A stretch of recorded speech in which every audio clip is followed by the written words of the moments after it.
But I felt, they also felt it is right. There would be something that everybody has been hurt about, not exactly by this person, but I'm saying generally, we are women. It's a system. Yeah, it's a system. We are women. You would know what's happening in your part of the industry. We would know what is happening in our part of the industry, but most of the time we always keep quiet, and we are told to. Yeah. We're always told to keep quiet, to be in that safe spot where no one else knows about what has happened, so that you don't have to face the backlash. But I'm saying it's time. It's time to speak out when it's the right time. I'm not saying you have to keep doing that all the time. I don't do that. I have a lot of love and respect for my colleagues.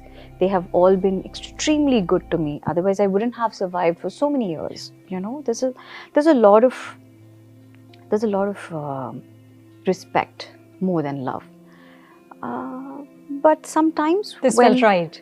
Yeah, but sometimes when it's just not fair, I think we should speak up. Yeah. Which is why you're called Lady Superstar. Oh my God, that's another controversy. I mean, the kind of backlash that I've had just for this title is unbelievable. And I don't know. I have to tell you this. For the past 5-6 years, I think I've been telling all my producers, all my directors, all the films that I'm doing, I literally beg them to not put that title card. Really. Why? Because I'm so scared. Like, my career doesn't define, it's not defined by that, of course. But it's not defined by the title or the tag, or I'm not trying to snatch away someone's title, or it's not about that. It really doesn't mean anything to me. But it means a bit to me, maybe because it's the love and respect that people have on me, It's not something that I thought about it one night and I created it, and the next day I'm putting it. This. Yeah, now just call me this. This is my title. This is not how it happens at all. Right. We live in such a smart world. Yeah. You can't fool the audience. You can't do anything on your own. It just has to happen. I might not be the best of the actors. I might not be the best of the performers. I might not be the best of the dancer, but I'm here.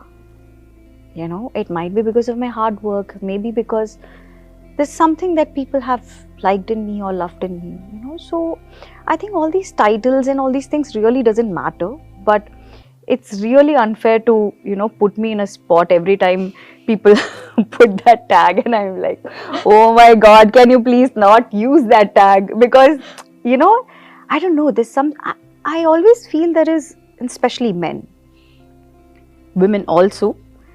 There's resentment? Yeah, I think, I don't know, I always try to understand what is the problem when you see a successful woman. I really don't understand the problem, but I think there is a problem. There is that sort of envy or a sort of, I don't know what that, I don't know how to word that emotion, but there's something that happens inside people when they see a woman being much more successful than all the men. Yeah.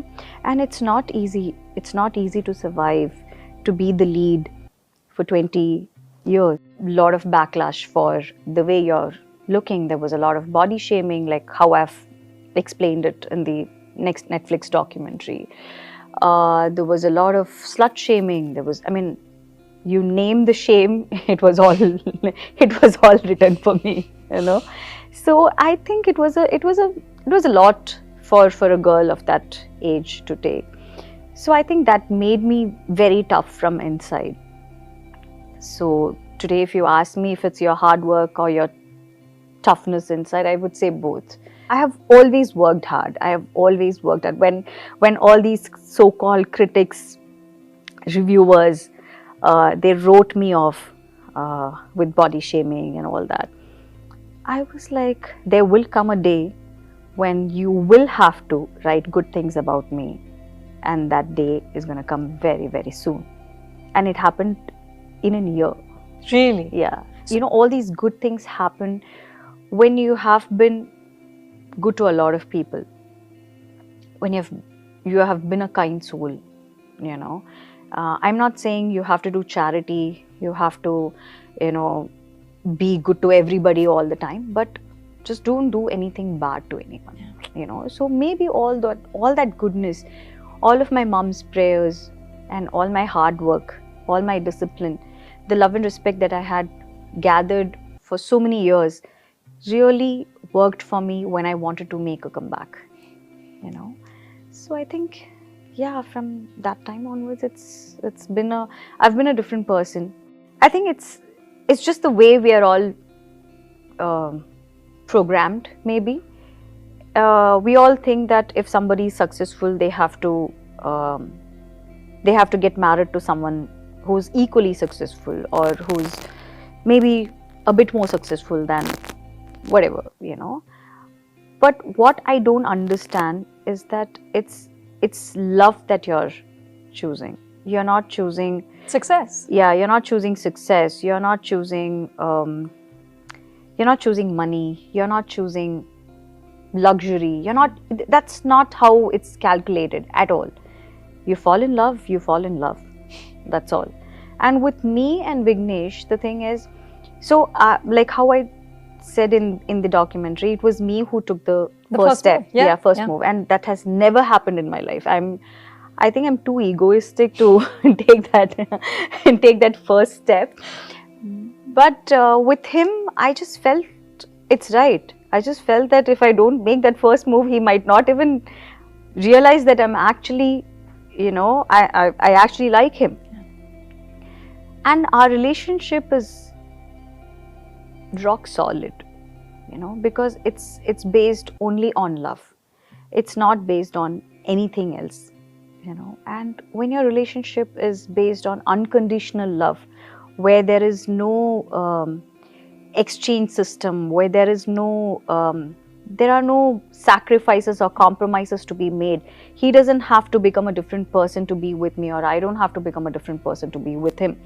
We are exactly the same, the better versions of ourselves when we are together. And that's exactly what anybody in love should feel like. Anybody who's married should feel like. That's the right way to be. That's the foundation. That's the foundation. Yeah, yeah. So, because of the hatred that people are just pouring on us, and for no reason, it's not because we have done something to someone, it's just that, arey, how this person and this person, arey, why? Yeah. You know, it's that. It's a very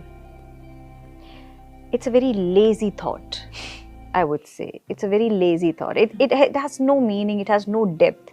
So would you say the same thing if he was already successful and I was trying to figure out my way through success and my career and my blockbusters? Would you say the same? No.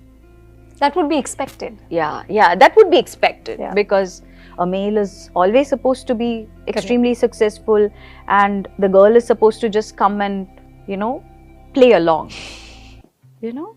But that's not the vision that we have. That's not the vision that we have. Yeah. The vision is to grow together. Yeah. The vision is to build the empire together.